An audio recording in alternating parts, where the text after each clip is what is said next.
Now let me introduce you how to set up or start international indenting business, right? So which is a different ballgame altogether, and without much investing, how you can do this business, what this course, International Indenting Business course, will cover.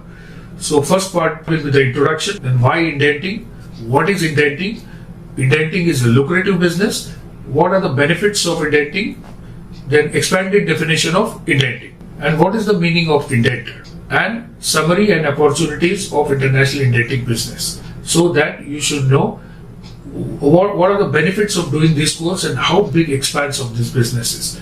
Then next we'll see for the why imports or exports happens, and what are the products of imports and export you see around, and I've mentioned some of the products coming to my mind and see nearby.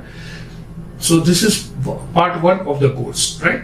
Then we will go for the second part of the business, which is a market research, secondary and the primary research. So how to do market research and product selection made easy, simple, and steps involved in the market research, how to shortlist the products or screen the products, because you will see plenty of the products once you start learning this course, then how you can shortlist this or screen this product, then how many customers you will have to find out to go ahead, and how many suppliers, because you require suppliers and customer to make this business. And the third part of this course, how the documentation happens, how this deal goes through.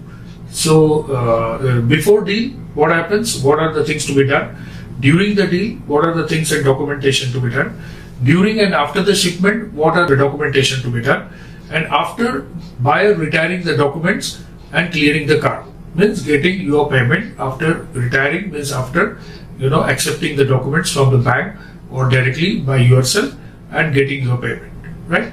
And clearing the cargo, though it is not an indenter's responsibility, but still the supplier is sending these goods and the buyer is clearing the goods through custom house agent, through customs, and taking it to their factory. So this will complete the course, and then I want to tell you what are the do's and don'ts of this business.